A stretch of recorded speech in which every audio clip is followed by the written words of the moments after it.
రణవేరి. తనని ఈ అడవికి దేవుడే రాజుని చేశాడని చెప్పింది నక్క.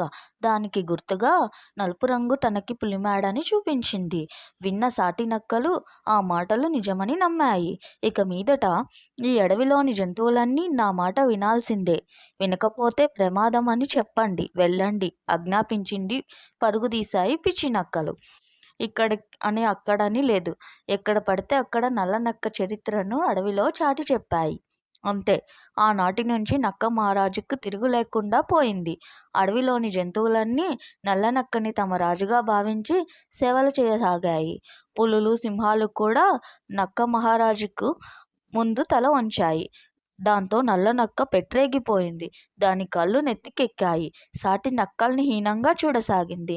మాట్లాడాలని దగ్గరకొస్తే దూరం దూరం అంటూ వాటిని దూరం చేసింది. సాయం కావాలని చేయి చాచితే ఆ చేతిని విసిరికొట్టింది. తట్టుకోలేకపోయాయి నక్కలు. రాజు చేష్టలకు కన్నీళ్లు పెట్టుకున్నాయి. గుంపుగా కూర్చొని ఓ రోజు చర్చించుకోసాగాయి.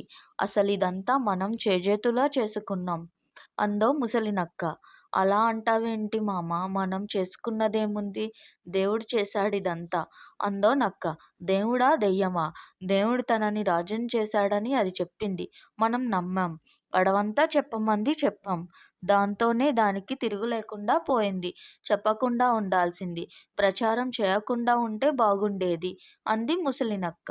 ప్రచారమే మన కొంప ముంచిందంటావా? కాకపోతే ప్రచారం చేయకపోతే దీన్నెవరూ నమ్మరు. చేసి తప్పు చేశాం, రాజుని చేశామన్న కృతజ్ఞత కూడా లేదు ఈ నీచుడికి.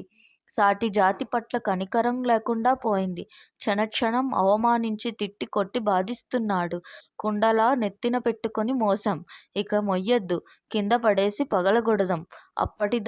అప్పటికి కానీ దానికి రాదు. అంతేనంటావా? అంతే. దేవుడు లేడు, స్వర్గమూ లేదు.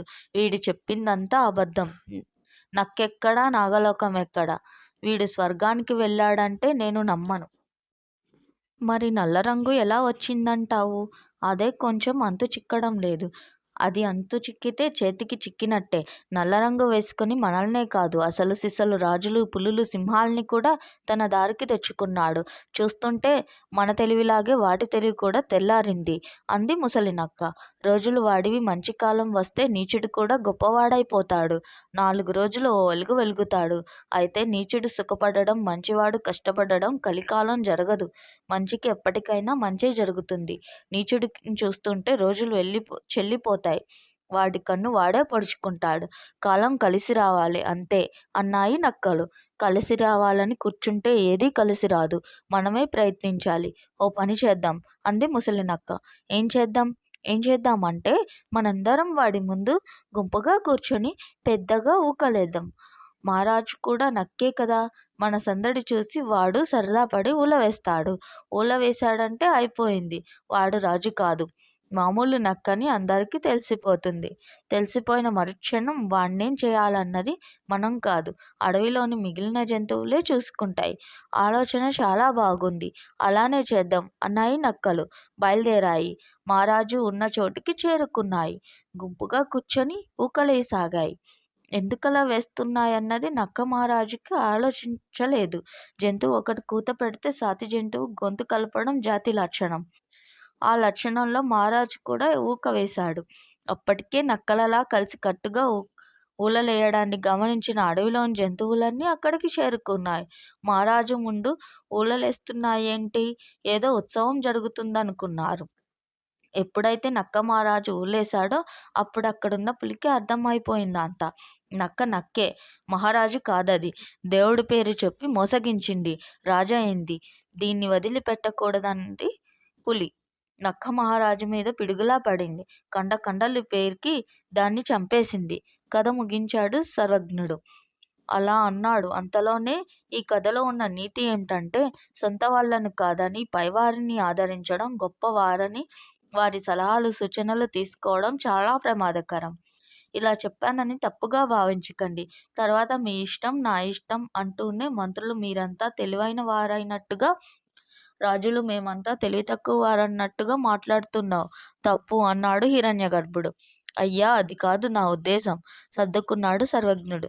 నీ ఉద్దేశం ఏదైనా నా ఉద్దేశం చెబుతాను విను. ఇవాళో రేపో యుద్ధం అనుకుంటున్నావు. యుద్ధంలో పాల్గొనేందుకు వీరులు శూరులు బుద్ధిశాలులు కావాలి. కావాలంటే ఇప్పటికిప్పుడు దొరకడం కష్టం. వచ్చిన అవకాశాన్ని వినియోగించుకోవాలి. ఏదో అంటారు చూడు, వెదకపోయిన తీగ కాలికి తగిలినట్టుగా కాకి వచ్చింది. కాకులు తెలివైనవి. వాటిని ఉపయోగించుకుందాం. మనం నీటి పక్షులం అన్నావు. కాకేమో నేలపక్షన్నావు. శత్రువు నీలవర్ణుడు నేలపక్షే కదా. వాడికి వీడు సరిపోతాడు. ముల్లును ముల్లుతోనే తీయాలి.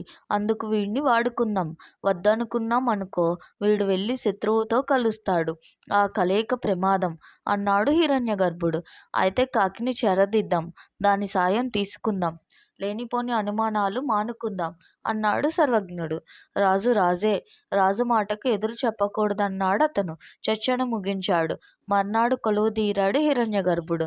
చిలక అరుణముఖుడు కాకి నీలవర్ణుడు ఉన్నారక్కడ. నీలవర్ణుడి అసలు పేరు మేఘవర్ణుడు. కాకపోతే తనని చిత్రవర్ణుడు గూఢాచర్యం చేయమన్న కారణంగా నీలవర్ణుడని పేరు మార్చుకున్నాడతను. ముందు మీరు మాట్లాడండి అరుణముఖుడికి చెప్పాడు సర్వజ్ఞుడు. అలాగేనన్నట్టు తలూపి ఇలా మాట్లాడసాగింది చిలుక. రాజా, జంబూద్వీపం మహారాజు చిత్రవర్ణుడు పంపగా నేనిక్కడికి వచ్చాను. ఆయన సందేశం వినిపిస్తాను వినండి. మీ కర్పూర ద్వీపంతో సహా చుట్టుపక్కల ఉన్న ద్వీపాలన్నీ జంబూద్వీపంలోని భాగాలే. ఈ కారణంగా మీరు మాకు కప్పం కట్టాలి. ఈ విషయంలో వాదాలకు వివాదాలకు తావులేదు. మీ రాజ్యం మీకు కావాలంటే, మీ ప్రజలు క్షేమంగా ఉండాలంటే మా మహారాజు చెప్పినట్టు మీరు వినాలి. లేదంటారా? యుద్ధానికి సిద్ధంగా ఉండండి. ఎంత మదం, ఎంత కండకావరం! పెద్దగా అరిచాడు హిరణ్యగర్భుడు.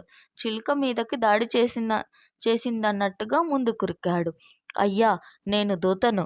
మా మహారాజు చెప్పమన్నది నేను చెప్పాను. ఇందులో నా తప్పు లేదు. మీరేం చెబుతారో చెప్పండి. దాన్ని మా మహారాజుకు విన్నవిస్తాను. తల వంచుకున్నాడు అరుణముఖుడు. వెనక్కి తగ్గాడు హిరణ్యగర్భుడు. అంతే. అరుణముఖుని మీద దాడి చేయకుండా తనని తాను సంభాళించుకున్నాడు కానీ చిత్రవర్ణుడి మీద కోపాన్ని మాత్రం ఆపుకోలేకపోయాడు. ఒక మామూలు నెమలి నాలాంటి రాజహంస కప్పం కట్టాలా? ఏం చూసుకొని రెచ్చిపోతున్నాడు మీ రాజు? ఈ మధ్య చిన్న చిన్న రాజ్యాల్ని గెలిచాడేమో. ఆ విజయాలతో ఒళ్ళు తెలియకుండా ప్రవర్తిస్తున్నాడు. నా మీద గెలుపు అసాధ్యం. ఆ సంగతి తెలుసుకోమను. హిరణ్యగర్భుడి కోపాన్ని చూసి అతనికి వత్తాసు పలికేందుకు ముందుకు వచ్చాడు నీలవర్ణుడు. గెలుపు అసాధ్యం. గూఢాచార్యంలో మొదటి పాఠం ఎదుటి వ్యక్తిని వెనకేసుకొని రావడం. దాన్ని పాటించేందుకు సిద్ధమయ్యాడు. అరుణముఖుడితో ఇలా అన్నాడతను. హిరణ్యగర్భుణ్ణి ఏమనుకుంటున్నాడయ్యా మీ రాజు? అట్లా టప్ప అనుకుంటున్నాడా? అసలు ఏం చూసుకొనయ్యా మీ చిత్రవర్ణుడి రెచ్చిపోతున్నాడు, తప్పు చేస్తున్నాడు. అతనే కాదు, నువ్వు కూడా తప్పు చేస్తున్నావు. మీ రాజు నోటికొచ్చినట్టల్లా పేలాడు. దూతగా అదంతా నువ్విక్కడ పేల్తావా? ముందు వెనుకలు చూసుకొని మాట్లాడాలని తెలీదా? యథా రాజా తథా ప్రజ అని రాజుకి తగిన దూత అన్నాడు హిరణ్యగర్భుడు. దూతని ఈ అరుణముఖుని మీద దయతలచవద్దని మహారాజా అనుమతిప్పించండి. వీడి అంతు చూస్తాను. అరుణముఖుని మీదకి ఎగరబోయాడు నీలవర్ణుడు. అడ్డుకున్నాడు సర్వజ్ఞుడు. తొందరపడకు మిత్రమా, దూతను చంపడం ధర్మం కాదు అన్నాడు. అధర్మానికి పూనుకుంటే అన్నీ కష్టాలేనని పెద్దలు చెప్పారు. తెలిసి ఎవరికీ కీడు తలపెట్టకూడదు. తలపెట్టని వాడినే మంచివాడంటారు. ఆ గుణమే అతని బలగం. వాటితోనే అతడు సంపదలు సాధిస్తాడు అని కొంచెం దూరం నిలబడమన్నట్టుగా అరుణముఖునికి సైగ చేసి మళ్ళీ నీలవర్ణుడితో ఇలా అన్నాడు సర్వజ్ఞుడు. ఆవు ఆవు పోట్లాడుకుంటూ మధ్యలో దూడకాళ్ళు విరగ్గొట్టినట్టు రాజు పోట్లాడుకుంటూ దూతను చంపడం పద్ధతి కాదు. దూత చెప్పిన మాటలు అతని సొంతం కావు. రాజు చెప్పిన మాటలే అతను వెళ్ళవేస్తాడు. అది అతని తప్పు కాదు. ఆవేశాన్ని అణుచుకుంటున్నట్టుగా తలంచుకున్నాడు నీలవర్ణుడు.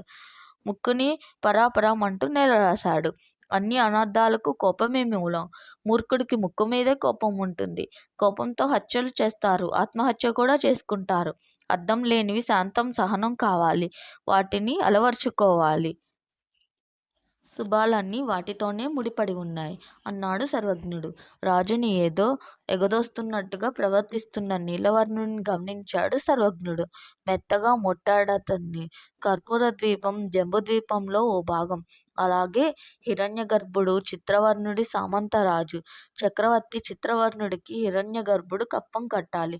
కట్టకపోతే కయ్యానికి కాలు దువ్వినట్టేనని దూతగా వచ్చిన అర్ణముఖుడు చెప్పాడు. తానెంత మాత్రం సామంతరాజుని కాదని కప్పం కట్టనని హిరణ్యగర్భుడు యుద్ధానికి సిద్ధమన్నాడు. ఆవేశపడ్డాడు. అతని ఆవేశంలో ఆజ్యం పోశాడు నీలవర్ణుడు. దూత మీద కూడా విరుచుకుపడ్డాడు. మంత్రి సర్వజ్ఞుడు అది గమనించి అతన్ని వారించాడు. మంట రగులుకుంది. నీలవర్ణుడు దానికి ఎగదోశాడు. ఇంకేముంది? హిరణ్యగర్భుడు ఇలా అన్నాడు అర్ణముఖుడితో. నన్ను చెప్పమన్నావు కదా, చెబుతున్నాను విను. నేను చెప్పిన మాటలు నిండు కొలువులో మీ రాజుకు గట్టిగా చెప్పు. తప్పకుండా మహారాజా, మీ మాట మీరు చెప్పండి. చిత్రవర్ణ, ఒళ్ళు కొవ్వెక్కి మదించి నా రాజ్యాన్ని కొల్లగొట్టాలని చూస్తున్నావు. కలలు కంటున్నావు. అవి కళ్ళలని తెలుసుకో. నీలాంటి చిత్తవర్ణులు 1,000,000 మందైనా నా ముందు నిలవలేరు. కావాలనే కయ్యానికి కాలు దువ్వావు. కాలు విరిగిపోతుంది, జాగ్రత్త. బలాబలాలు చూసుకోకుండా బరితెగించి మాట్లాడడం గొప్ప కాదు. నీలాంటి అల్పుల మాటలకే పరిమితం. రేపు చేతలకొచ్చేసరికి తోక ముడుస్తారు. నాతో యుద్ధంలో నీవు చావు తప్పదు. ఇది నిజం. ఇవే నా మాటలు. ఇలాగే చెప్పు అన్నాడు హిరణ్యగర్భుడు. అలాగే మహారాజా అన్నాడు అర్ణముఖుడు. ఇంకొక్క మాట తప్పైపోయింది. క్షమాపణ చెప్పి శరణు కోరితే కదే వేరని చెప్పు. వెళ్ళు అన్నాడు హిరణ్యగర్భుడు. అర్ణముఖుడు వెళ్లేందుకు సిద్ధమయ్యాడు. అతని కానుకలు, పళ్ళు, ఫలాలు ఇచ్చి పంపాడు సర్వజ్ఞుడు. దూతను మంచి చేసుకోవడం, మచ్చిక చేసుకోవడం చాలా అవసరమని అతను తలిచాడు. చిత్రవర్ణుణ్ణి చేరుకున్నాడు అర్ణముఖుడు. చెప్పు, కర్పూర ద్వీపం కబుర్లేమిటి? అడిగాడు చిత్రవర్ణుడు. కబుర్లేమిటంటే అదొక అద్భుత ద్వీపం మహారాజా. దాని గురించి ఎంత చెప్పుకున్నా తరగదు. ఈ విషయాలు తర్వాత చెబుతాను. ముందు అసలు సంగతి చెప్తాను వినండి. హిరణ్యగర్భుడు మీతో యుద్ధానికి సిద్ధమన్నాడు అన్నాడు అర్ణముఖుడు. అవునా? ఆశ్చర్యపోయాడు చిత్రవర్ణుడు. అవును మహారాజా. అయితే అతన్ని మనం యుద్ధంలో గెలవడం అతి కష్టం. నిజమా అన్నట్టుగా చూశాడు చిత్రవర్ణుడు. కష్టం అంటే కష్టమే కానీ గెలిచేందుకు అవకాశాలు లేకపోలేదు. మన మేఘవర్ణుడు నీలవర్ణుడన్న పేరుతో హిరణ్యగర్భుడి బాగా దగ్గరవుతున్నాడు. గెలిస్తే వాడి సాయంతోనే మనం గెలవాలి. దేవుణ్ణి తలుచుకొని ఇక యుద్ధానికి సిద్ధం కావడమే. తర్వాత మీ ఇష్టం అన్నాడు అర్ణముఖుడు. హిరణ్యగర్భుడు ఏమన్నాడింతకీ? ఆ మాటలు చెప్పు అడిగాడు చిత్రవర్ణుడు. తనతో హిరణ్యగర్భుడు అన్న మాటలు అక్షరం పొల్లిపోకుండా చెప్పుకొచ్చాడు అర్ణముఖుడు. మంత్రి సామంతులందరూ వినేట్టుగా గట్టిగా చెప్పాడు. అంతే. చిత్రవర్ణుడు అంతెత్తున లేచాడు. ఒక సామంత రాజుని చక్రవర్తి శరణు కోరాలా? బాగా బలిసి మాట్లాడుతున్నాడు. యుద్ధం తప్పదిక. హిరణ్యగర్భుడి రాజ్యం నాకక్కర్లేదు. కాకపోతే వాడి మీద విజయం నాకు కావాలి. వాడి చావు నేను కల్లారా చూడాలి. శాంతించండి మహారాజా. మంత్రి దూరదర్శి కలుగజేసుకున్నాడు. శత్రువుని చంపేదాకా రాజన్నవాడు నిద్రపోలేడు. పైగా పౌరుష ప్రతాపాలతో ఉడికిపోతున్నాను. మీకు తెలీదు మంత్రిగారు. పొంచి ఉన్న శత్రువును చంపేదాకా రాజుకి అన్నం కూడా రుచించదు అన్నాడు చిత్రవర్ణుడు. మంత్రి సామంతుల్ని ఓ కంట గమనించాడు. అంతా మౌనంగా ఉన్నారు. ఎవరి కళ్ళల్లోనూ ఎరుపు జీరలు లేవు. ఎవరూ ఆవేశపడుతున్నట్టుగా కూడా లేరు. రాజుకది అశుభ సూచకంగా అనిపించింది. యుద్ధానికి సేవకుల్ని ప్రోత్సహించాలి. లేకపోతే మొదటికే మోసం అనుకున్నాడు చిత్రవర్ణుడు. ఇలా అన్నాడు. యుద్ధంలో గెలుపు ఓటములు దైవాధీనాలు. పోరు నష్టం, పొందు లాభం లాంటి మాటలు పట్టించుకోవద్దు. ఎప్పటికైనా చావు తప్పదు. ఈ చావుని మనం యుద్ధంలో ఆహ్వానిద్దాం. వీరసర్గాన్ని అలంకరిద్దాం. ఈ శరీరాలు నీటి బుడగలు, అశాశ్వతం. వీటి మీద మోజు పెంచుకోవద్దు. ముసలితనంలోనూ మూలుగుతూ ఇంట్లో చావడం కంటే యుద్ధంలో చనిపోవడం మంచిది. యుద్ధానికి సిద్ధం కండి. అవును మహారాజా. విజయమో వీరస్వర్గమో తేల్చుకుందాం. పదండి మహారాజా, పదండి. ఒక్కపెట్టుగా సేవకులంతా అరిచారు. ఇది వీరత్వం అంటే అనుకుని చల్లబడ్డాడు చిత్రవర్ణుడు. సన్నగా నవ్వుతూ అతన్ని సమీపించాడు దూరదర్శి. ఇలా అన్నాడు అతనితో. ఇలా అంటున్నానని మీరేమీ అనుకోకపోతే తొందరపడొద్దు మహారాజా. అన్ని వేళలూ ఆవేశం పనికిరాదు. మనం శత్రువుల కంటే బలవంతులం అనుకున్నప్పుడే యుద్ధానికి సిద్ధమవ్వాలి. హిరణ్యగర్భుడేమీ సామాన్యుడు కాదు మహారాజా. అతనంటే ప్రజలు ప్రాణం పెడతారు. అతని కోసం ఎంతకైనా తెగిస్తారు. అలాంటి వాడితో యుద్ధం అంటే ఆలోచించుకోవాలి మనం. శత్రువు బలాన్ని అంచనా పెట్టకుండా యుద్ధానికి దిగితే సింహం చేతిలో చిక్కిన లేడిలా ఉంటుంది పరిస్థితి. ముందు వెనుకలు ఆలోచించుకొని మరీ అడుగు వెయ్యాలి. అంతేకాని దూరదర్శి మాట పూర్తి కానేలేదు భగ్గుమన్నాడు చిత్రవర్ణుడు. ఏం మాట్లాడుతున్నావు నువ్వు? నువ్వేం మంత్రివి? నీకు తలపడింది కానీ బుద్ధి పండలేదు. యుద్ధానికి సిద్ధం కండని నేను చెబుతుంటే నువ్వేం చెబుతున్నావో నీకర్థమవుతుందా? నిప్పుల మీద నీళ్లు జల్లుతున్నావు నువ్వు. పిరికి మాటలు మాట్లాడుతున్నావు. మీ మేలు కోరే మాట్లాడుతున్నాను మహారాజా. మంత్రిగా ఇది నా ధర్మం. నా మాటలు మీకు ఇష్టం లేకపోయినా చెప్పక తప్పదు. నా కర్తవ్యం నేను నిర్వర్తిస్తున్నాను. మీకు ఇష్టంగా ఉండే మాటలు మాట్లాడి మిమ్మల్ని మోసం చెయ్యడం సులభం. కానీ అది నా వృత్తి ధర్మం కాదు. మనం మౌనంగా ఉండడం కూడా స్వామి ద్రోహం అవుతుంది. తలదించుకున్నాడు దూరదర్శి. అంతలోనే తలెత్తి ఇలా అన్నాడు మళ్ళీ. మీరు ముమ్మాటికి యుద్ధమే చేద్దామంటే కాదనేదెవరు మహారాజా? యుద్ధానికి అంతా సిద్ధమే. ఇదే సరైన సమయం. శత్రువుని తక్కువ అంచనా వేయకుండా మనం మొత్తం సైన్యాన్ని వెంటబెట్టుకొని ఒక్కసారిగా దాడి చేద్దాం. చిన్న పామునైనా పెద్ద కర్రతో కొట్టాలంటారు. అలా ఉన్న సైన్యాన్నంతా మనం వెంటబెట్టుకుని వెళ్ళడం మంచిది. శత్రువుకి సమయం ఇవ్వకుండా చేస్తే బలాలన్నీ బలోపేతం చేసుకుంటాడు. అందుకే వెంటనే దండెత్తడం మంచిది. ఆలస్యం అమృతం విషం అన్నారు. ఆలస్యం చేయొద్దు. పదండి యుద్ధానికి ప్రారంభించమన్నాడు దూరదర్శి. పొంగిపోయాడు చిత్రవర్ణుడు.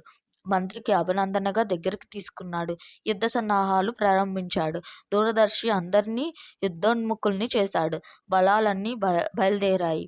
చిత్రవర్ణుడు సైన్యం సమేతంగా మలయ పర్వతం వరకు ప్రయాణించి అక్కడ విడిది చేశాడు. జంబుద్వీపానికి గూఢచారిగా వెళ్లిన దీర్ఘముఖుడు కర్పూర ద్వీపాన్ని చేరుకున్నాడు. హిరణ్యగర్భుడిని ఏకాంతంగా కలుసుకున్నాడు. విషయాలు చర్చించుకునే ముందు మంత్రి సర్వజ్ఞుడు కూడా ఉండడం మంచిదనుకున్నాడు. పిలిచారతన్ని. ముగ్గురూ సమాలోచనలు ప్రారంభించారు. చిత్రవర్ణుని రహస్యాలు కొన్ని తెలిసాయి. చెబుతాను వినండి అన్నాడు దీర్ఘముఖుడు చెప్పసాగాడిలా. చిత్రవర్ణుడు మన రాజ్యం మీదకి దండెత్తి వస్తున్నాడు. సైన్య సమేతంగా మలయ పర్వతం దగ్గర విడిది చేశాడు. చాలా జాగ్రత్తగా ఉండాలి మహారాజా. మనం ముఖ్యంగా మీరు కోటను విడిచి రావద్దు ఇంకా అడిగాడు సర్వజ్ఞుడు. జంబుద్వీపంలో చిత్రవర్ణుడంటే పదవి ఓ పావురం ఉంది. దాన్ని మచ్చిక చేసుకుని చాలా విషయాలు రాబట్టాను. మీకు తెలుసో లేదో మన ఆస్థానంలో చిత్రవర్ణుడి గూఢచారి ఒకడున్నాడంట. ఎవరన్నది వివరాలు తెలియవు.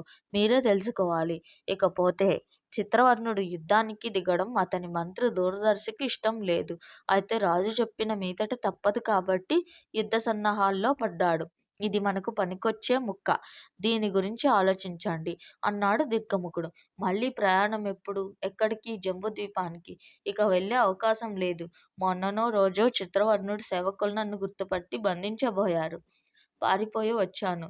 ధవళాంగుడు అక్కడే ఉన్నాడు అన్నాడు దీర్ఘముఖుడు. సర్వజ్ఞుడు ఆలోచించసాగాడు. ఏం ఆలోచిస్తున్నారన్నది అంతుపట్టక అతన్ని చూడసాగాడు హిరణ్యగర్భుడు. మహారాజా అన్నాడు సర్వజ్ఞుడు. చెప్పండి. మన ఆస్థానంలో ఉన్న నీలవర్ణుడే చిత్రవర్ణుని గూఢచారి అని నా అనుమానం. వాణ్ణి చేరదీయడం ప్రమాదం. నాకు తెలిసి వాడు సింహద్వీపం నుంచి రాలేదు. అన్నీ అబద్ధాలు చెప్పాడు. వాణ్ణి చూస్తుంటే వెనకటికి కాకిని నమ్మి ప్రాణాలు పోగొట్టుకున్న గుడ్లగూప కథ గుర్తొస్తుంది అన్నాడు సర్వజ్ఞుడు. ఏంటా కథ? అడిగాడు హిరణ్యగర్భుడు. చెప్పసాగాడిలా సర్వజ్ఞుడు. దండకారణ్యంలో ఓ పెద్ద మర్రి చెట్టు ఉంది. ఆ చెట్టు కొమ్మల్లో కొన్ని వేల పక్షులు గుళ్ళు కట్టుకొని నివసిస్తున్నాయి. కాకులు రాజు కూడా ఓ కొమ్మ మీద నివాసం ఉండేవాడు.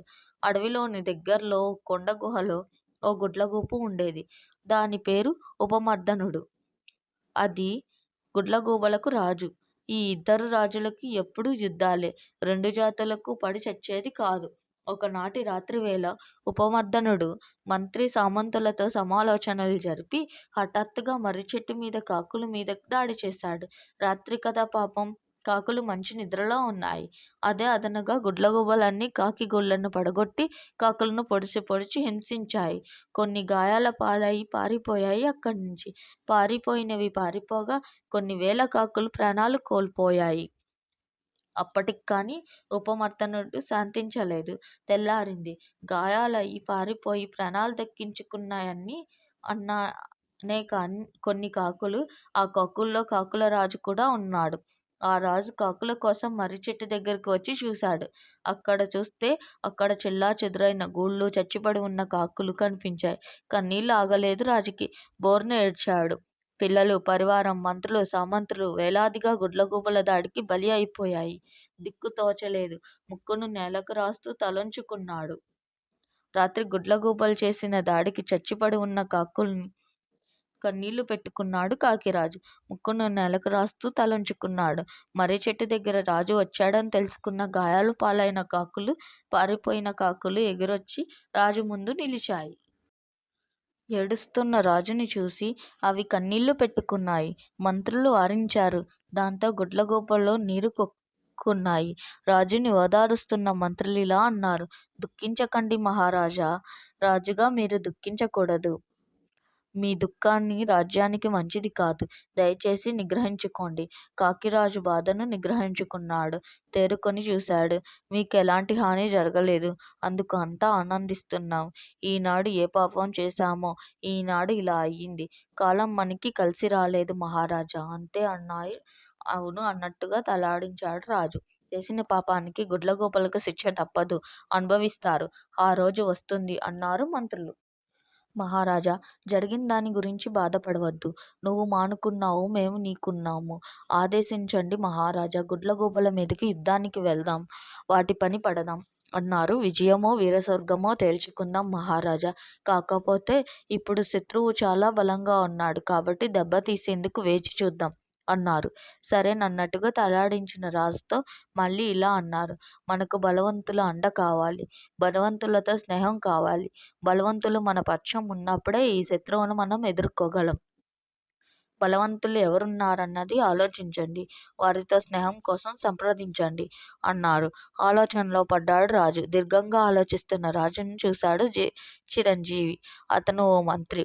రాజుకి ఇష్టమైన మంత్రి. అతను అందరితో కలుగజేసుకొని రాజుతో అన్నాడు. మాట్లాడలేదు. ఏకాంతంలోనే ఎక్కువ మాట్లాడాడు. అలాంటిది ఇప్పుడు తప్పదని కలుగజేసుకున్నాడు. ఇలా అన్నాడు. బలహీనులతో బలవంతుల స్నేహం చేయరు మహారాజా. ఒకేలా వారు స్నేహం చేసినా రేపు బలవంతులతో యుద్ధం వస్తే వారు ఒకటైపోతారు. బలహీనులను వేరు చేస్తారు. వేరు చేయడమే కాదు, దోచేస్తారు. అందుకని వారి ప్రాపు కోసం, వారితో స్నేహం కోసం పెద్దగా ఆలోచించకండి. ఆలోచించను సరే, ఏం చేద్దామో చెప్పు. కొద్దిగా విసుక్కున్నాడు రాజు. మీరు విసుక్కున్నా కసురుకున్నా మేమేమీ అనుకోం మహారాజా. ఊహించని కష్టం వచ్చినప్పుడే ఎంతటి వారికైనా అసహనం తప్పదు. ఆ అసహనంలో ఆలోచించడం కూడా కష్టమే. అందుకని దయచేసి నా మాటలు వినండి. ఇప్పటికిప్పుడు శత్రువు మీద మనం యుద్ధం ఎలానూ ప్రకటించలేం. కొద్ది సమయం వేచి చూడక తప్పదు. ఈలోపు ఏం చేద్దామంటే, అది మీరు అంగీకరిస్తేనే నేను శత్రువుల పంచన చేరుతాను. వద్దు, అది చాలా ప్రమాదం అన్నాడు రాజు. పూర్తిగా వినండి. నేను శత్రువు గుహలో చేరుతాను. వారి ఆశ్రయం కోరుతున్నట్టు నటించి శత్రువుల దయని జాలిని సంపాదించి కథ నడిపిస్తాను చూడండి అన్నాడు చిరంజీవి. ఆవేశపరుడు కాదు. తొందరపాటు నిర్ణయాలు తీసుకోడు. ఎంతగానో ఆలోచించి ఏ నిర్ణయానికి వచ్చి ఉంటాడు. కథ నడిపిస్తానంటున్నాడు. ఏం చేస్తాడు? కథ ఏమై ఉంటుంది? అందుకని అందరి గుండెల్లోని ఇవే ప్రశ్నలు. వాటికి సమాధానం తర్వాత చెబుతానన్నట్టుగా ఇలా అన్నాడు చిరంజీవి. ముందు మీరంతా నాకో సహాయం చేయండి. ఎక్కడి నుంచైనా కొంచెం రక్తం తీసుకొచ్చి నా ఒంటికి పులమండి.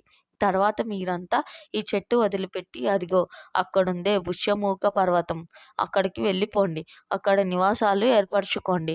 కొద్ది కాలం అక్కడే ఉండండి. తర్వాత ఏం చేయాలో నేను చెబుతాను. చిరంజీవి ఆషామాషీగా దేనికి పూనుకోడు. పూనుకున్నాడంటే విజయం సాధించినట్టేననుకున్నాడు రాజు. ఆజ్ఞాపించాడలా. వెళ్ళండి, రక్తం తీసుకురండి. కాకులు పరుగు తీసినట్టుగా ఎగిరాయి. రక్తం కోసం వెదికాయి. 2 ఎలుకలు కనిపించాయి. వాటిని పట్టి చంపేశాయి. వాటికి నెత్తురును తీసుకొచ్చి చిరంజీవి ఒంటికి ఎలా కావాలంటే అలా పులిమాయి. ఇక మేము వెళ్ళిరామా అడిగాడు రాజు. వెళ్ళిరండి అన్నాడు చిరంజీవి. కాకులన్నీ ఎగిరిపోయాయి అక్కడ్నించి. రాజుతో కలిసి విషముఖేశ్వర పర్వతానికి చేరుకున్నాయి. చీకటి పడింది. చిరంజీవి ప్రాణాలు అరచేతిలో పెట్టుకొని గుడ్లగూబల గుహ దగ్గరికి చేరాడు. భయం భయంగా ఉంది. అయినా తెగించాడు. లోపలికి తొంగి చూశాడు. గుహ లోపల పెద్దదిగానే ఉంది. అయితే లోపలికెళ్ళే గుహ ద్వారం మాత్రం చిన్నదిగా ఉన్నదని గ్రహించాడు. ద్వారం దగ్గర దీనంగా కావు కావుమని అరిచాడు. హఠాత్తుగా వినవచ్చిన ఆ అరుపునకు గుహలోని గుడ్లగూబలు కంగారుపడ్డాయి. తర్వాత తేరుకున్నాయి. చూడెవరో అంటే ఒక గూబ గుహ బయటకు వచ్చి ద్వారం దగ్గర దీనంగా ఉన్న కాకిని చూసింది. పట్టుకొని లోపలికి లాక్కుపోయింది. రాజు ఉపమర్దనుడి ముందు నిలబెట్టింది. ఎవరు నువ్వు? ఏంటి రక్తం? అడిగాడు రాజు. జవాబుగా ఏడుపందుకున్నాడు చిరంజీవి. పెద్ద గొంతుతో ఏడవసాగాడు. గుడ్లగూబలన్నీ చిత్రంగా చూశాయి. ఎందుకు ఏడుస్తున్నావు? ఏం జరిగింది? అడిగాడు రాజు. ఏం చెప్పమంటారు మహారాజా? మిమ్మల్ని పొగిడి ప్రాణాల మీదకి తెచ్చుకున్నాను అన్నాడు చిరంజీవి. అర్థం కానట్టుగా చూశాడు రాజు. నా పేరు చిరంజీవి. నేను కాకుల రాజు మంత్రివర్గంలో ఓ మంత్రిని. రాత్రి మీరు దాడి చేసి మా కాకుల్ని చంపేశారు చూడండి. ఈ విషయమై పొద్దున్న పెద్ద సభ జరిగింది. కాకులతో ఇంత కష్టం వచ్చింది. ఏం చేద్దాం ఇప్పుడు? అడిగాడు మా రాజు. ఏం చేద్దాం? ఏడుస్తూ కూర్చుందాం అన్నాను. రాజు నన్ను కోపంగా చూశాడు. నిజాలు చెప్పాలనుకున్నాను, చెప్పేశాను. బలవంతులు దాడి చేస్తే ఇంతే, ఇలాగే ఉంటుంది. ఉపమర్దునుడు బలవంతుడు, మహావీరుడు. ఆ మహావీరుణ్ణి మనమేమీ చేయలేం. చేయగలిగింది ఒక్కటే, ఆయన్ని మనం శరణు కోరడం. శరణు కోరితే ప్రాణాలతో ఉంటాం అన్నాను. మరింత కోపంగా చూశాడు మా రాజు. చూడని ఏం కాదనుకున్నాను. ప్రతీకారం తీర్చుకుందాం, దాడి చేద్దాం లాంటి ఆలోచనలు వద్దు.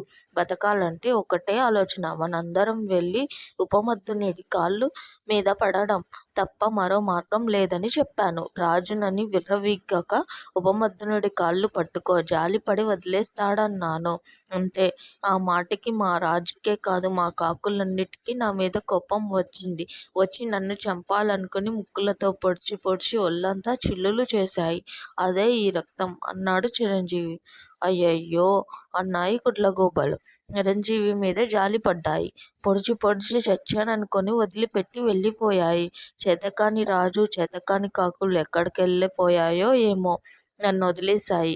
కొనప్రాణంతో కొట్టుమిట్టాడుతూ మీ దగ్గరకు చేరాలనిపించింది, చేరాను. మిమ్మల్ని చూడాలనిపించింది, చూశాను. ఈ జీవితానికిది చాలు అన్నాడు చిరంజీవి. భలేవాడివే అభినందనగా చూశాడు ఉపమర్దనుడు. మహారాజా, మా రాజు దుష్టచర్యలు మీకు చెప్పాలనిపించింది, చెప్పాను. ఇక నా ప్రాణం పోయినా పర్వాలేదు.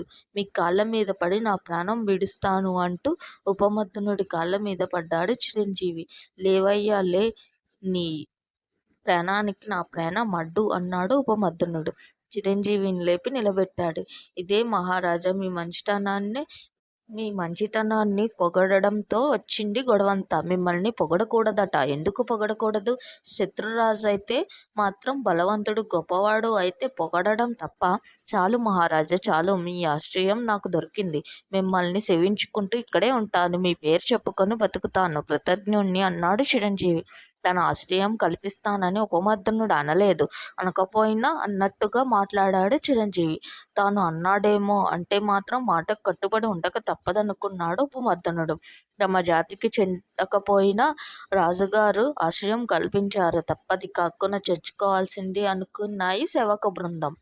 మంత్రులు మాత్రం కొంచెం అనుమానంగా చిరంజీవిని చూశారు. వారు తనని అనుమానిస్తున్నారని సంగతి తెలుసుకొని చిరంజీవి చూపును మరల్చుకున్నాడు. రాజా అన్నాడో మంత్రి. ఏంటి? నాకెందుకో ఈ చిరంజీవిని నమ్మబుద్ధి కావట్లే. ఇలాంటి వారికి ఆశ్రయం కల్పించడం దూదిగుట్టలో నిప్పు రవ్వను దాచినట్టే. ఆలోచించండి. కొండంత దూది బూడిదైపోతుంది. నన్నింతగా అభిమానించే చిరంజీవిని మీరు అనుమానించడం పద్ధతి కాదు. జాతి వేరని శత్రువు అనుకోవడం పొరపాటు. బలహీనుల్ని మనం చేరదీయాలి. జాలి, దయ, కరుణ చూపించాలి. ఇదే నా ఆజ్ఞ. ఇక మీదట మీరంతా ఇతన్ని ఆదరించి అభిమానించి తీరాల్సిందే అన్నాడు ఉపమర్దనుడు. నమస్కరిస్తున్న చిరంజీవిని దగ్గరకు తీసుకున్నాడు. కన్నీళ్లతో రాజు కౌగిట ఒదిగిపోయాడు చిరంజీవి. ఇలా అన్నాడు, మహారాజంటే మీరు, రాజంటే ఇలా ఉండాలి. మీలాంటి రాజులుండబట్టే ఈ నేల మీద ఇంకా నాలాంటి వాళ్ళు బతుకుతున్నారు. మీలాంటి వాళ్ళు బతకాలని నా తాపత్రయం అన్నాడు ఉపమర్దనుడు. మంత్రులు కాదంటున్నా నన్ను చేరదీశారు. నాకింత నీడ కల్పించారు. ధన్యుణ్ణి అన్నాడు చిరంజీవి. ఎవరో కిందకి లాగినట్టుగా ఒక్కసారిగా జారిపడి మళ్ళీ ఉపమర్దనుడి కాళ్ళమీద పడ్డాడు చిరంజీవి. తన మీద భక్తికి, గౌరవానికి తెగ పొంగిపోయాడు ఉపమర్దనుడు. ఆనంద బాష్పాలు చోటు చేసుకున్నాయి అతని కళ్ళల్లో. కొద్ది రోజులు గడిచాయి. మహారాజు ఉపమర్దనుడి చిరంజీవికి బాగా సన్నిహితుడైపోయాడు. ఎంతగా సన్నిహితుడైపోయాడంటే చిరంజీవి లేకుండా ఉపమర్దనుడు ఏ పని చేయడం లేదు. అన్నిటికీ అతనికి తోడుండాలి. అంతగా దగ్గరై అసలు పని చెక్కబెట్టుకు రాసాగాడు చిరంజీవి. గుడ్లగూబల అలవాట్లు తెలుసుకున్నాడు. గుహ రహస్యాలు తెలుసుకున్నాడు. గుహకి రక్షణ బాగానే ఉంది. కానీ గుహ ద్వారమే చాలా చిన్నదిగా ఉంది. పైగా ఒకటే ద్వారం. అది గమనించాడు. ఒకరోజు పగటిపూట గుడ్లగూబలన్నీ గుహలో మంచి నిద్రలో ఉండగా గుహలోంచి బయటపడ్డాడు చిరంజీవి. చుట్టుపక్కల పేడ కోసం చూశాడు. కొద్ది దూరంలో పశువులు మేస్తున్నాయి. అక్కడకు వచ్చి వాలాడు. తట్టలు తట్టలుగా పేడ పడి ఉందక్కడ. ఆ పేడని కళ్ళతో ముక్కుతో పెట్టుకుని పట్టుకొచ్చాడు. గుహద్వారం దగ్గర జారవిడిచాడు. పదే పదే తిరిగి ద్వారం దగ్గర బాగానే పేడని కూరేశాడు. తర్వాత గుహద్వారానికి పేడని పట్టించాడు. గాలి కూడా లోపలికి చొరబడలేని విధంగా గట్టిగా పేడని గుహద్వారానికి అడ్డంగా పెట్టి సన్నగా నవ్వుకున్నాడు. గుడ్లగూబలన్నీ గుహలో ఉన్నాయి. మంచి నిద్రలో ఉన్నాయి.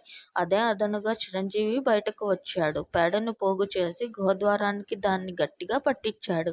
గాలి కూడా చొరబడలేదు. కావాల్సింది ఇదే అనుకున్నాడు. సన్నగా నవ్వుకున్నాడు. బయలుదేరాడు అక్కడ్నుంచి. ఎగురుకుంటూ వెళ్ళి పుష్యముఖ పర్వతానికి చేరుకున్నాడు. తోటి కాకులన్నీ చిరంజీవిని చుట్టుముట్టాయి. వాటితో పాటు మహారాజు కలుసుకున్నాడు. చిరంజీవి నమస్కరించాడతనికి.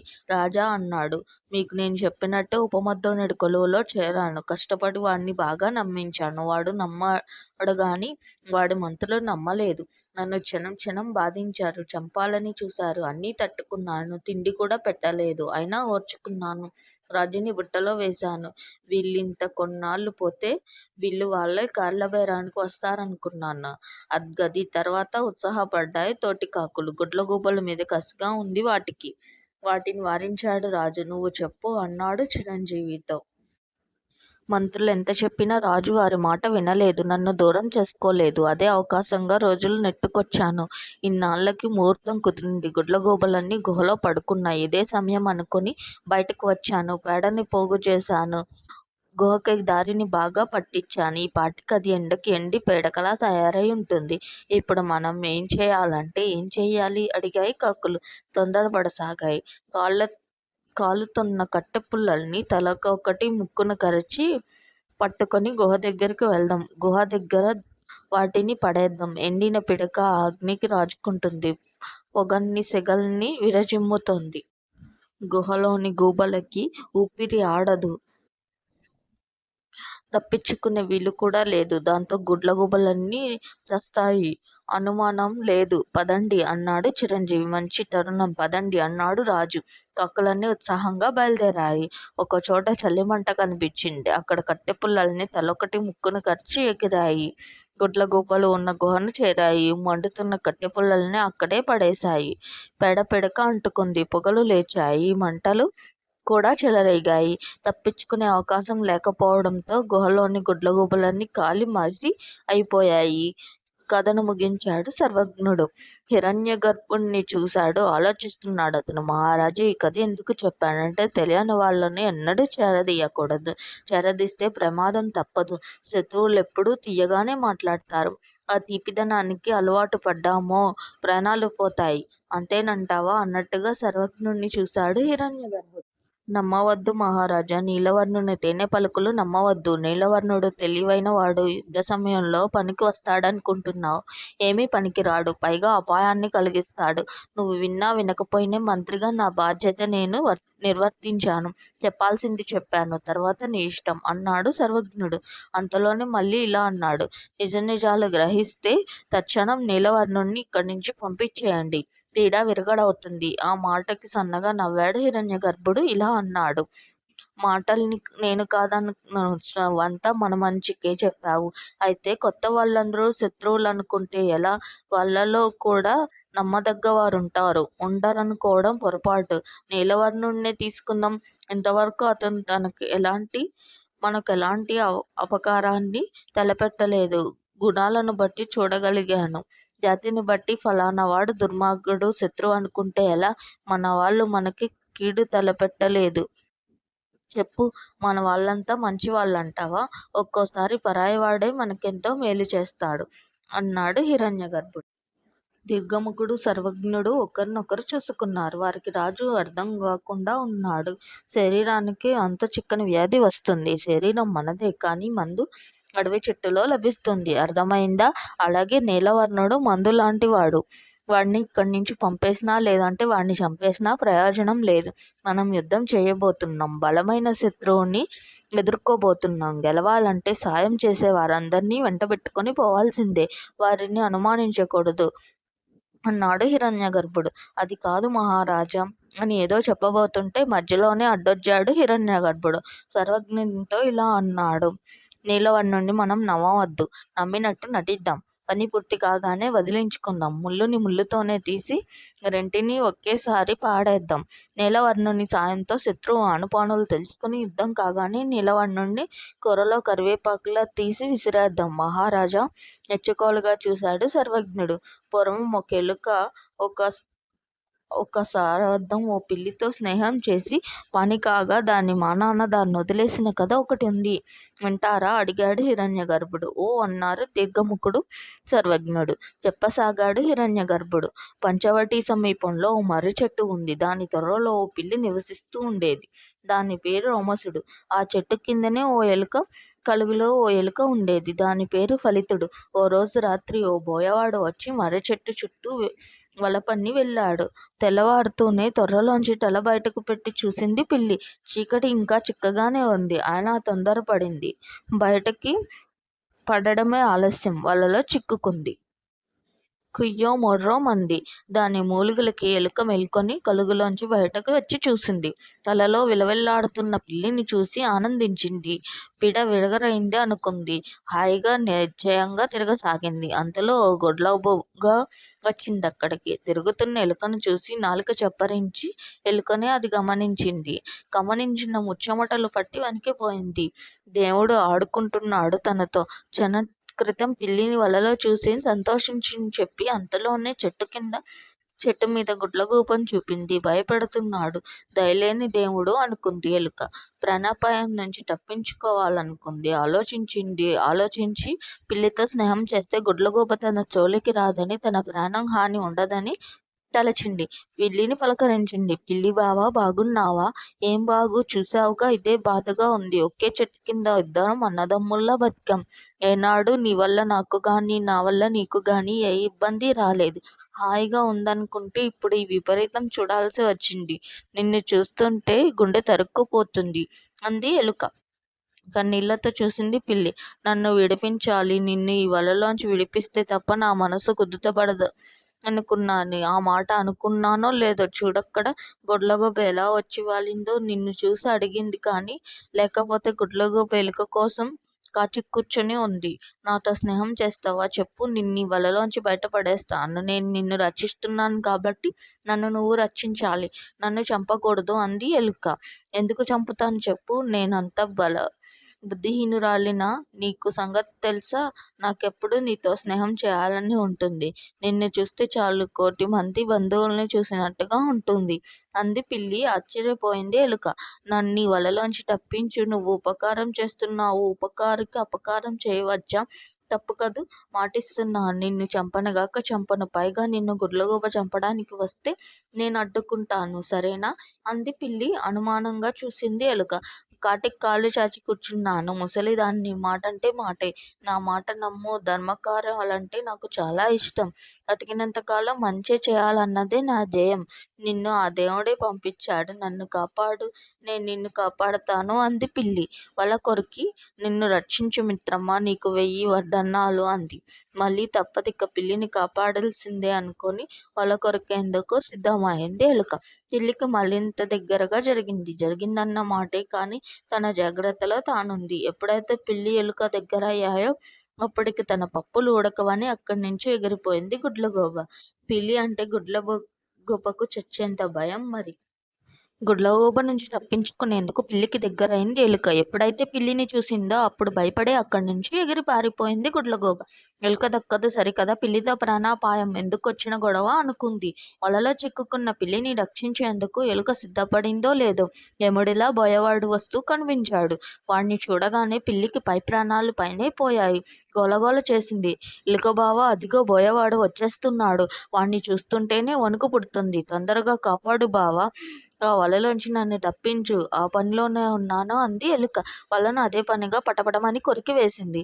వల చిరిగిన మరుక్షణం కలుగలోకి దూరి పారిపోయింది. వలలోంచి బయటపడ్డ పిల్లి చటుక్కున చెట్టెక్కేసింది. బోయవాడికది ఊహకందలేదు. దొరుకుతుందన్న పిల్లి దొరకలేదు. పైగా వల చిరిగిపోయింది. తల పట్టుకున్నాడతను.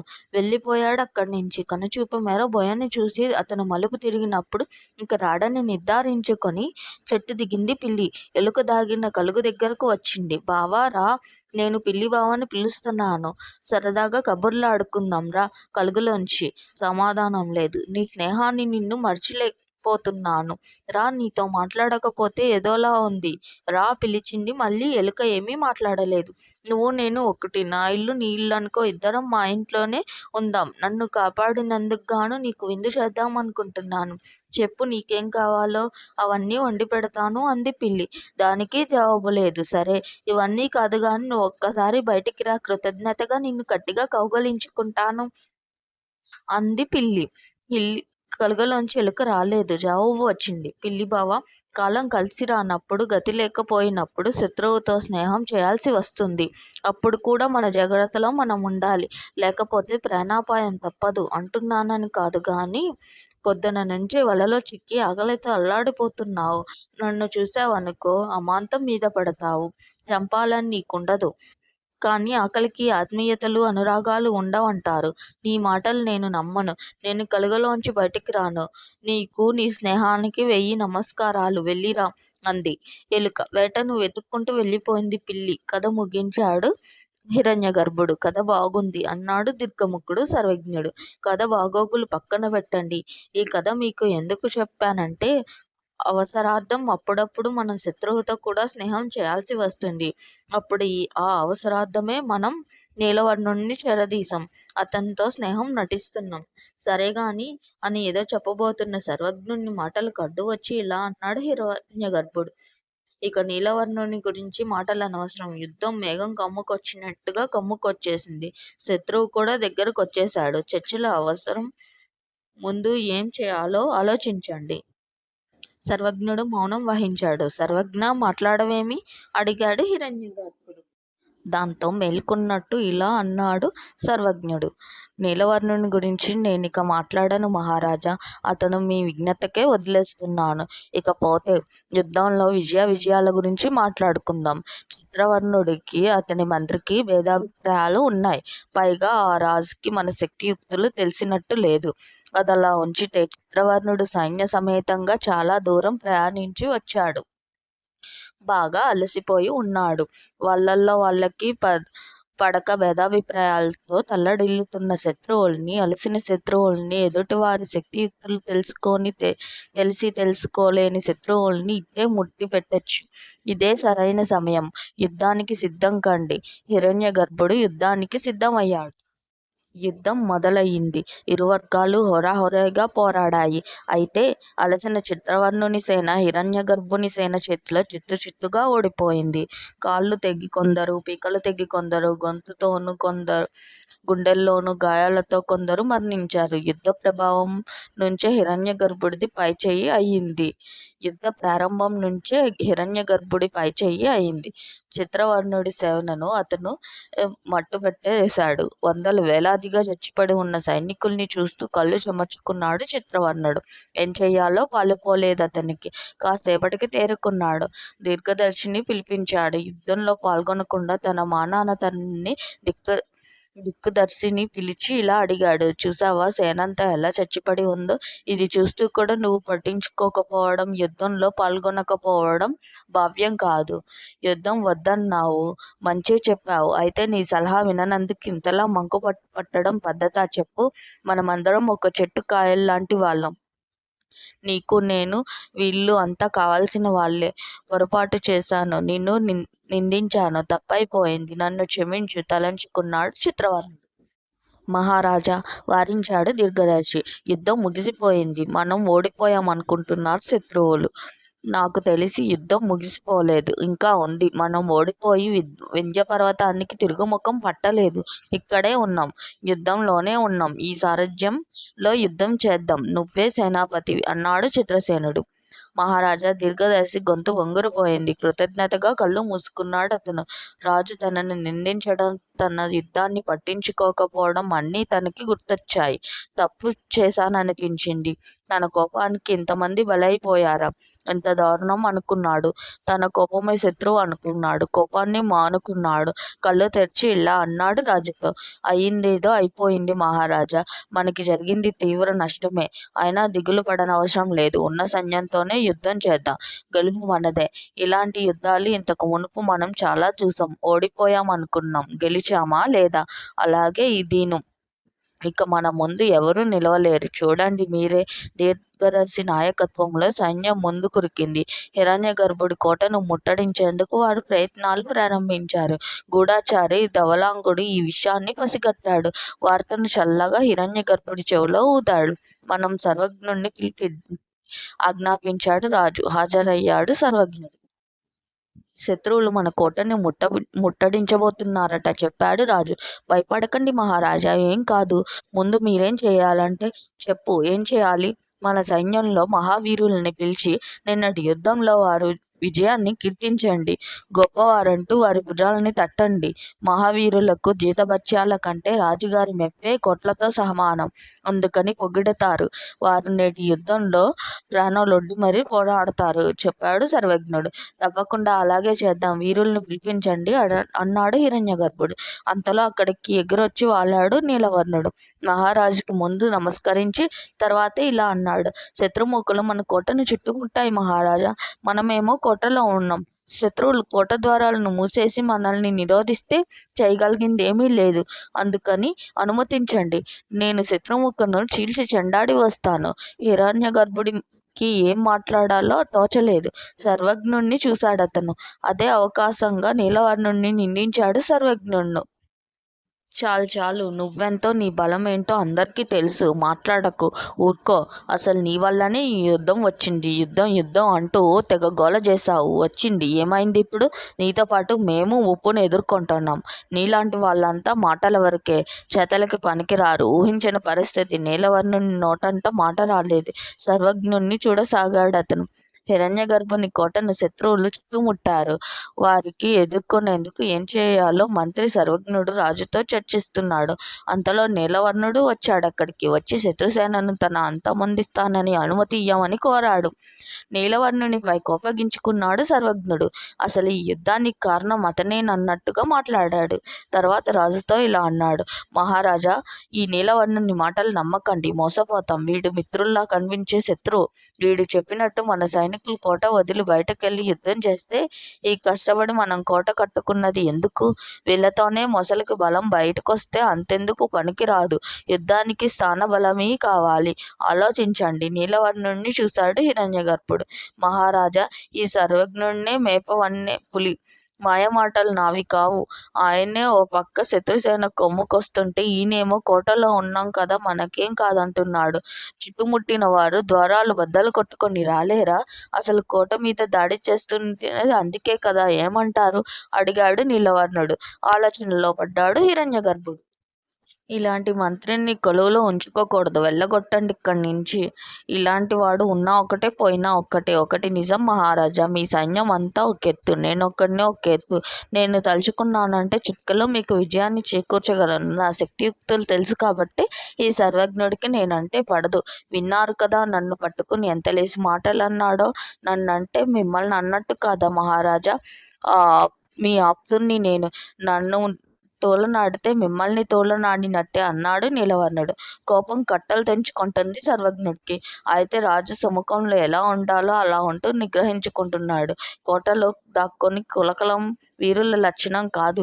వీరుడన్నవాడు యుద్ధం చేయాలి, చేత కాదంటే శరణు వేడాలి. అంతేగాని ఈ సర్వజ్ఞుడిలా యుద్ధం వచ్చినప్పుడు దాక్కొని తర్వాత తీరిగ్గా తిరుగుదామంటే నగర ప్రజలు నవ్విపోరు. కోట బయటకు వెళ్తే మనం సైన్యం ఎందుకు పనికి రావడం? మీకెంత అవమానం! వద్దు మహారాజా, పదే పదే చెబుతున్నానని మీరేమీ అనుకోకపోతే ఈ నీచుడి సలహాలు వినవద్దు. ఇప్పటికే సగం చచ్చిన చిత్రవర్ణుడి సైన్యాన్ని మట్టుపెట్టడం పెద్ద కష్టమేమీ కాదు. అనుమతించండి, నేను చూసుకుంటాను అన్నాడు నీలవర్ణుడు. సర్వజ్ఞుడు కోట దాటవద్దంటాడు, నీలవర్ణుడు దాటుదాం అంటాడు. ఏది మంచిదో అర్థం కాకుండా ఉంది హిరణ్యగర్భుడికి. మౌనం చాల్చాడు. సరే, అవకాశంగా ఇలా అన్నాడు నీలవర్ణుడు. మన అర్ధంగీకారం మహారాజా, మిగిలింది నేను చూసుకుంటాను. సెలవు. సైన్యంతో పాటుగా కోట బయటకు నడిచాడు నీలవర్ణుడు. శత్రు సైన్యం మీద యుద్ధం ప్రకటించాడు నీలవర్ణుడు. తనంత తానుగా యుద్ధాన్ని ప్రకటించడం మంత్రి సర్వజ్ఞుడికి, సేనాపతి వీరందరికీ నచ్చలేదు. బాధ కలిగించింది. ఇద్దరికీ రాజుకి ఎంత చెప్పాలో అంత చెప్పారు. వినలేదు రాజు. పరాయి వ్యక్తి నీలవర్ణుని నమ్మినట్టుగా సొంత వాళ్ళని నమ్మలేదు రాజు. తప్పదిక, యుద్ధంలో పాల్గొనక తప్పదనుకున్నారు వారు. యుద్ధానికి సన్నద్ధులయ్యారు. ఇక సైన్యాలు బరిలోకి దిగాయి. యుద్ధం ప్రారంభమైంది. అప్పటికే చాలా మంది సైనికుల్ని పోగొట్టుకున్న చిత్రవర్ణుడు శత్రు సైన్యాన్ని చూసి భయపడలేదు. సరికదా, నిరోచితంగా తలబడ్డారు. వారితో సూర్యాస్తమయం వరకు యుద్ధం జరిగింది. సూర్యాస్త సమయంలో ఆనాటి యుద్ధం ఆగింది. యుద్ధం ఇరువైపులా వేలాది పక్షులు నేలరాలాయి. రాత్రి విశ్రాంతి తీసుకుంటున్నారంతా. నీలవర్ణుడు మాత్రం నిద్రపోలేదు. ఎప్పుడు తెల్లారుతుందా అన్నట్టుగా చూస్తున్నాడు. అతనితో పాటు చిత్రవర్ణుని సైన్యం 100 కాకులు కూడా అవకాశం కోసం ఎదురు చూస్తున్నట్టుగా ఉన్నాయి. చీకటి చీకటిగానే ఉంది. ఇంకా తెల్లారలే లేదు. నీలవర్ణుడు ముందే కట్టెను ముక్క కరచి ముందుకు దూసుకుపోయాడు. అతన్ని వెన్నంటాయి 100 కాకులు. చూసేసరికి ఆ దృశ్యం శత్రు సైన్యం వెంట తరుముతుంటే నీలవర్ణుడు భయపడి పారిపోతున్నట్టుగా ఉంది. కావాల్సింది అదే. నీలవర్ణుడు నేరుగా కోటలోకి ప్రవేశించాడు. మంచి నిద్రలో ఉంది హిరణ్యగర్భుని సైన్యం. అదే అదునుగా మండుతున్న కట్టెను విసిరేశారక్కడ. మంటలంటుకున్నాయి, నలువైపులా వ్యాపించాయి. ఎంతో కష్టపడి వీరవర్ణుడు నిర్మించిన కోట క్షణాల్లో బూడిదైపోయింది. నిద్రలో ఉన్న సైనికులు నిద్రలోనే చనిపోయారు. కొన్ని మేల్కొని పొగ కారణంగా ఎటు పోవాలో తెలియక అటు ఇటు తిరగసాగాయి. ఇంతలో నీలవర్ణుని వెంట వచ్చిన 100 కాకులు వృత్తకంఠంతో ఇలా అరిచాయి: మాదే గెలుపు, కోట మా వశం అయింది. కోట లోపల ఎటు పోవాలో తెలియని సైనికులు కాకుల గోల వినిపించడంతో తప్పించుకునే లాభం లేదనుకుని పారిపోయే ప్రయత్నాలు మాని తలపెట్టలేదు. కావాలనే మంటల్లో మాడి మసైపోయారు. ఒకటికి 2 బయటకొచ్చాయి. వాటిని బయట కాచి కూర్చున్న నీలవర్ణుడి సైన్యం పొడిసి పొడిసి చంపేశాయి. చూస్తుండగానే తన రక్షణ కోసం హిరణ్యగర్భుడు కట్టించుకున్న కోట కాలి బూడిదైపోయింది. వీరుడన్నవాడు మిగల్లేదు. మిగిలిందల్లా రాజు, సేనాని, వీరవరుడు, 4-5 సైనికులు మాత్రమే మిగిలారు. కనిపిస్తున్న వారంతా కొందరు సైనికులు కనిపించకుండా పారిపోయి దాక్కున్నారంటున్నారు. అది నిజమో కాదో తెలియదు. కళ్ళ ముందే తన సైన్యం వేలాది పక్షులు కాలి చచ్చిపోవడాన్ని తట్టుకోలేకపోయాడు హిరణ్యగర్భుడు. కాకుల కుట్రలో ప్రాణాలు కోల్పోవడం చెప్పలేనంత దుఃఖాన్ని కలిగించింది అతనికి. బాధగా వీరవరుణ్ణి చూశాడు. నువ్వు సర్వజ్ఞుడు చెబుతూనే ఉన్నారు, వినలేదు. వినని కారణంగా చూడెంత ఘోరం జరిగిపోయిందో. నీలవర్ణుడిని నమ్మి నాశనాన్ని తెచ్చుకున్నాను, రాజ్యాన్ని చేజార్చుకున్నాను అన్నాడు హిరణ్యగర్భుడు. దైవ సంకల్పం ఎలా ఉంటే అలా జరుగుతుందంటారు.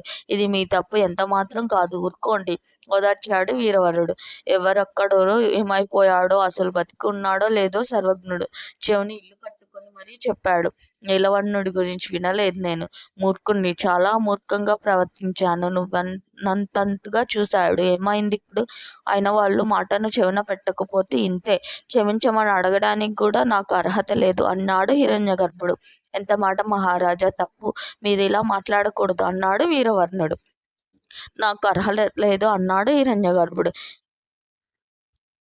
కోటలోనే శత్రువులు గుర్తించని ప్రదేశంలో ఉండి ఇద్దరూ మాట్లాడుకుంటున్నారు. అయినా భయం భయంగానే ఉంది హిరణ్యగర్భునికి. ఏ క్షణాన ఏమవుతుందోనని. దాంతో ఇలా అన్నాడు: వీరవర, ఓడిపోయిన రాజుకి శిక్ష తప్పదు. నాతో పాటు నీకెందుకు శిక్ష? నా మాట విను, పారిపో ఇక్కడి నుంచి. సన్నగా నవ్వి చూశాడు వీరవర్ణుడు. విరిగిపోతున్న కొమ్మను పట్టుకొని వేలాడడం అవివేకం. వెళ్ళిపో ఇక్కడి నుంచి. వెళ్ళను మహారాజా. అలా వెళ్ళడం సేనాని లక్షణం కాదు. ఈ ప్రాణం మీద మీకోసం ఈ ప్రాణం ధారపోయడం నా కర్తవ్యం. నా గుండెలో ప్రాణం ఉన్నంత వరకు నేను మిమ్మల్ని కాపాడాలి, కాపాడతాను అన్నాడు వీరవర్ణుడు. అతని మాట పూర్తి కాలేదు. అనుకున్నదంతా అయింది. చిత్రవర్ణుని సేనాపతి తామ్రచూడుడు సైన్యంలో దండెత్తి వచ్చాడక్కడికి. శత్రు సైన్యంతో హిరణ్యగర్భుణ్ణి, వీరవర్ణుణ్ణి, మిగిలిన 4-5 సైన్యాలను తలపడ్డాడు. తప్పించుకునేందుకు రాజుకు చూస్తూ వీరవర్ణుడు శత్రుసేనలు పరుగు పెట్టించాడు. తామ్రచూడును అతన్ని గమనించి వీరవర్ణుడితో యుద్ధానికి దిగాడు. ఇద్దరి మధ్య పెద్ద యుద్ధమే జరిగింది. వీరవర్ణుని చేతిలో తామ్రచూడుడు చనిపోయాడు. అదే అవకాశంగా హిరణ్యగర్భుణ్ణి కోట దాటించాడు వీరవర్ణుడు. పరిగెత్తి విల్లతో దూరి ప్రాణాలు దక్కించుకున్నాడు హిరణ్యగర్భుడు. రాజు క్షేమం అనుకున్నాడు వీరవరుడు. గట్టిగా విశ్వసించాడో లేదో వెనక మాటన వచ్చి అతని మీద దాడి చేశాడు శత్రువు. వెనక్కి తిరిగి చూసే అవకాశమే లేదు. వీరవరుడు మరణించాడు. యుద్ధం ముగిసింది. చిత్రవర్ణుడు కోటలోకి ప్రవేశించాడు. సింహాసనాన్ని అధిష్ఠించాడు. జయజయలు అందుకున్నాడు. కొన్నాళ్ళు పరిపాలించి తర్వాత వచ్చిన సేవకుణ్ణి సామంతరాజును చేసి జంబూద్వీపానికి వెళ్ళిపోయాడు. అతను ముగించాడు విష్ణుశర్మ. విగ్రహం పూర్తయింది. పిల్లలు యుద్ధం అందరికీ ప్రమాదమే. నష్టం రెండు వైపులా ఉంటుంది. అయితే దానికి కాకి దీనికి పదే పదే యుద్ధం అంటే అంతకు మించిన అవివేకం మరొకటి లేదు. పోరు నష్టం, పొందు లాభం. ఇది పెద్దల మాట. దీన్ని ఎప్పుడూ గుర్తుంచుకోవాలి మనం అన్నాడు విష్ణుశర్మ. ఓ అన్నారు రాకుమారులు.